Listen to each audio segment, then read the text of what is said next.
بسم اللہ الرحمن الرحیم والصلاة والسلام علی رسولہ الکریم وعلی آلہ وصحبہ اجمعین، اما بعد۔ میرے محترم بھائیوں، بہنوں، بچوں، بچیوں، عزیزوں، جاننے والے، نہ جاننے والے، السلام علیکم ورحمۃ اللہ وبرکاتہ۔ کچھ دنوں سے میں قرآن سے اللہ کی پسندیدہ ہستیاں کون ہیں، کہ اللہ کس کو پسند کرتا ہے، ولی دوست کو کہتے ہیں۔ تو اللہ کا دوست کون ہے؟ وہ یہ کوئی وراثتی چیز نہیں ہے کہ ایک بڑے اولیاء اللہ تھے تو اب ان کا بیٹا بھی انہی جیسا ہوگا۔ ہمارے یہاں وراثت چلتی ہے کہ بڑے بزرگ کا بیٹا بھی بزرگ بن جاتا ہے، چاہے وہ کلین شیو ہو، وہ لوگ اس کے پاؤں چوم رہے ہوتے ہیں، جہالت ہے۔ تو آج میں تھوڑا سا سورہ بنی اسرائیل ہے، اس میں بھی سارے اخلاق بیان ہوئے۔ میرے بھائی بہنوں، ایمان لانے کے بعد انسان بنتا ہے، اور اس کے بعد اس کی قیمت، اس کا بڑا پن، اس کی وجاہت، اس کی شرافت وہ پیسوں سے نہیں ہوتی۔ پیسوں سے انسان مالدار تو ہو جاتا ہے، بڑا نہیں بنتا، بڑا نہیں بنتا۔ ہمارا علم غلط ہو گیا۔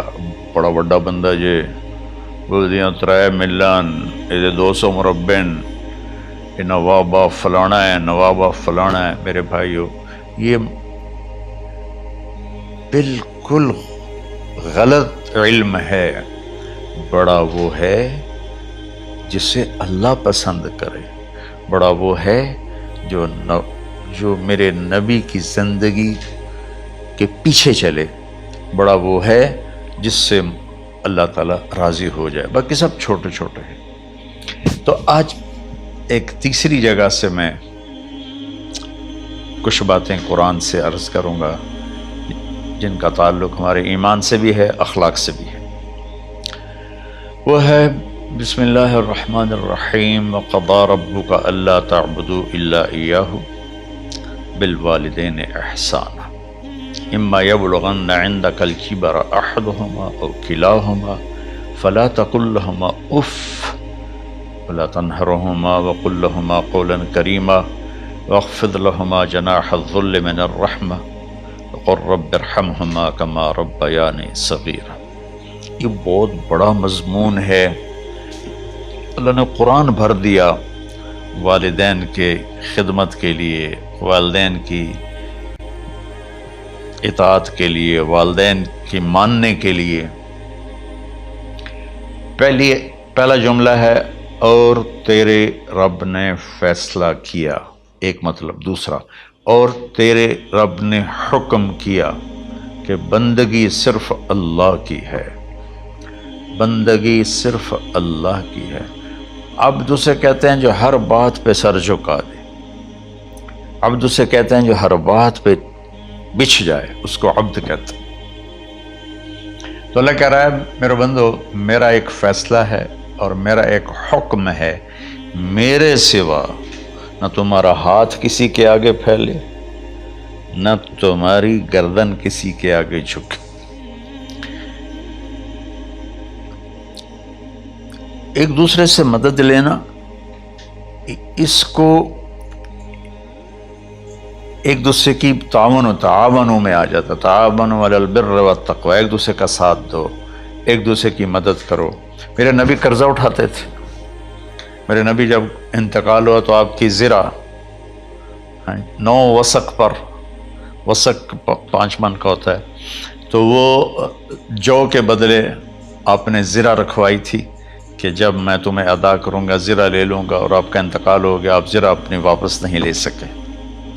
وہ چیزیں جن کا تعلق صرف اللہ کی ذات سے ہے اور کوئی نہیں کر سکتا، اس میں صرف اللہ کے آگے ہاتھ پھیلا، جیسے ہم کہتے ہیں مدد، نصرت۔ اللہ کہتا میں ہوں، الا ان نصر اللہ قریب، سنو میری مدد تمہارے قریب ہے۔ تو اللہ تعبدوا الا ایاہ، بس ایک چھوٹا سا جملہ اللہ نے یہاں کے، چونکہ یہاں اللہ نے والدین اور اخلاق بتانے تھے تو اپنے لیے صرف ایک جملہ بولا، باقی باتیں بھی اللہ کے لیے ہیں، لیکن اللہ نے میری بندگی، اس بندگی سے مراد 5 وقت کی نماز نہیں ہے، حج، روزہ، زکوٰۃ نہیں ہے اس کی مراد، یہ ساری باتیں داخل ہیں، اور اس کے ساتھ 24 گھنٹے کی زندگی اللہ کی مرضی پر گزارو، نفع آئے تو شکر ادا کرو، نقصان ہو تو صبر کرو، برداشت کرو، پھر بھی شکر ادا کرو، کہ میرا رب یہ کہہ رہا ہے کہ میں نے صرف اللہ سے تعلق جوڑنا ہے۔ اللہ کے نبی نے اپنے چچا زاد بھائی عبداللہ بن عباس سے فرمایا کہ یا غلام، اے نوجوان، اوصیک بکلمات فاحفظہ، میں تمہیں چند باتوں کی وصیت کرتا ہوں، کیا؟ احفظ اللہ، احفظ اللہ یحفظک اللہ، یحفظک اللہ، اللہ کے اوامر کی حفاظت کر، اللہ تیری حفاظت کرے گا۔ احفظ اللہ تجدہ تجاہک، تو اللہ کے اوامر، اسلام، حلال حرام کی پہچان کر کے زندگی گزار تو اللہ کو ہر وقت تو اپنی مدد کے لیے تیار پائے گا۔ اور لمبی حدیث ہے، عشاء کی نماز کا وقت ہو رہا ہے، اس میں وہ جملہ جو اس میرے مضمون سے متعلق ہے، وَإِذَا سَأَلْتَ فَاسْأَلِ اللَّهِ، جب بھی مانگو اللہ سے مانگو، جب بھی مانگو اللہ سے مانگو، اللہ کے سوا کوئی دینے والا نہیں ہے، صرف اللہ ہے دینے کے لیے۔ وَإِذَا اسْتَعَنْتَ فَاسْتَعِنْ بِاللَّهِ، اور جب مدد کے لیے ہاتھ اٹھاؤ تو صرف اللہ کو پکارو، جب ضرورت حاجت کے لیے، مدد کے لیے ہاتھ اٹھاؤ تو اپنے اللہ کو پکارو۔ تو یہ حدیث کی بات بھی ہے اور یہ قرآن کی بات بھی ہے۔ اس کے بعد آگے اللہ کہتا ہے وَبِالْوَالِدَيْنِ إِحْسَانًا، اور اپنے والدین کے ساتھ احسان کرو۔ احسان کا کیا مطلب ہے؟ اللہ آگے اسی کی تشریح کر رہا ہے۔ ویسے احسان کا مطلب عربی میں ہوتا ہے، یہ جو ہمارا اردو کا احسان ہے، میں تیرے تو احسان کیتا تو ہوں میں نالے کی کر رہے ہیں، یہ بھی مطلب ہے، لیکن احسان کا اصل مطلب ہوتا ہے، احسان حسن سے ہے، حسن، حسن سے الف، 2 الف ملے اور احسان بن گیا۔ احسان کا مطلب ہوتا ہے کسی بھی کام کو جو دنیا کا ہے، دین کا ہے، اسے انتہائی خوبصورت طریقے سے کرنا۔ جیسے کسی دلہن کا میک اپ ہوتا ہے نا، تو 5-6 گھنٹے 4 گھنٹے کے بعد وہ کہتی ہے، جو ہوتی ہے اس کا میک اپ کرنے والی، کہ جی بس یہ مکمل ہو گیا ہے اور اب اس سے آگے نہیں ہے۔ تو آخری انتہا، اچھائی کی آخری انتہا پر پہنچ کے کام کرنے کو احسان کہتے ہیں۔ تو میرا اللہ کہہ رہا ہے میرے بندو، اپنے والدین کے ساتھ وہ کرو کہ جو بھلائی کی، خدمت کی، ماننے کی آخری حد ہے۔ سبحان اللہ۔ وبالوالدین احسان، بالوالدین پہلے ہے، احسان بعد میں ہے۔ اللہ تعالیٰ نے باقی سب کو پیچھے کر کے فرمایا کہ دیکھو خاص طور پہ ماں باپ کے ساتھ وہ رویہ کرو کہ ان کے دل سے دعائیں نکلیں۔ چند دن پہلے ایک والد یوں ہاتھ اٹھا کے کہہ رہا تھا اپنے بیٹے، اکلوتا بیٹا، میں منگنا اللہ کو لو، اللہ تینوں چاہ لوے۔ باپ بیٹے کے لیے یہ دعا مانگ رہا تھا اور بیٹا اکیلا ہے، یہ بد دعا باپ کر رہا تھا۔ تو بھائیو، ایسی اولاد نہ بنو جس ماں نے پیٹ میں 9 مہینے اٹھایا، پھر جننے کی تکلیف برداشت کی۔ ایک شخص آیا حضرت عبید بن عمیر کے پاس کہ حضرت میں نے ماں کو اپنے کندھے پہ بٹھا کے پیدل حج کرایا ہے، مینا لے گیا، عرفات لے گیا، مزدلفہ، پھر مینا، پھر مکہ، تو کیا میں نے ماں کا حق ادا کر دیا؟ میں نے فرمایا ولا تلقۃ واحدہ، بیٹا ابھی ایک تلقہ کا حق بھی ادا نہیں ہو۔ تلقہ کسے کہتے ہیں؟ جب بچہ پیدا ہونے کا وقت آتا ہے تو ماں کو دردوں کی لہریں اٹھتی ہیں، وہ اتنی خوفناک ہوتی ہیں کہ ماں چیخ چیخ کے رہ جاتی ہے، اور بعض اوقات ڈیلیوری لیٹ ہو جاتی ہے تو وہ تڑپتی ہے، روتی ہے۔ وہ جو لہریں ہیں نا پیٹ میں آتی ہیں جاتی ہیں، آتی ہیں جاتی ہیں، ایک لہر جو درد کی اٹھتی ہے اس کو کہتے ہیں طلقہ۔ میں قربان جاؤں، انہوں نے فرمایا بیٹا ابھی تیری ماں نے جو تجھے جنا تھا اس وقت جو تجھے درد، وہ تیری ماں نے درد کی لہریں برداشت کی تھیں، اس میں سے ایک لہر کا بھی حق ادا نہیں ہوا، یعنی کہ حق ادا ہو ہی نہیں سکتا۔ یہ مطلب کہ حق ادا ہو ہی نہیں سکتا، کہ بیٹا ابھی ایک کا بھی نہیں۔ پھر حضرت عبداللہ بن عمر سے ایک شخص نے پوچھا کہ اچھا یہ جو آدمی تھا یہ خراسان، یہ ایران میں ہے اور افغانستان میں، یہاں سے ماں کو پیدل کندھے پہ بٹھا کے مکے پہنچا تھا، اندازہ لگا اس نے کتنی مشقت اٹھائی۔ اور عبید اللہ بن عمر کہتے ہیں بیٹا ابھی ایک لہر کا حق ادا نہیں ہوا۔ یہی سوال حضرت عبداللہ بن عمر سے کیا ایک شخص نے کہ حضرت میں نے اپنی ماں کو حج کرایا ہے، سارا میں نے پیدل کرایا ہے اور کندھے پہ اٹھا کے کرایا ہے، تو کیا میں نے ماں کا حق ادا کر دیا؟ وَلَا زَفْرَةً وَاحِدًا وَلَا زَفْرَةً وَاحِدًا۔ کہ بیٹا تیری ماں نے تجھے پالتے ہوئے جو تھک تھک کے لمبے لمبے سانس لیے، ہوکے بھرے، ابھی ایک ہوکے کا حق بھی ادا نہیں ہوا، یعنی حق ادا ہو ہی نہیں سکتا۔ تو احسان کے آگے تشریح آ رہی ہے۔ تو آج میں صرف اتنی بات کروں گا کہ میرے بھائیوں، میری بہنوں، میرے بچوں، میری بچیوں، اللہ کے واسطے ماں باپ کو دکھ نہ دینا، ورنہ اللہ بھی ناراض ہو جائے گا۔ چند دن پہلے ایک بچہ بچی میرے پاس آئے، دونوں میڈیکل اسٹوڈنٹ تھے، یعنی کہ ہم شادی کرنا چاہتے ہیں۔ تو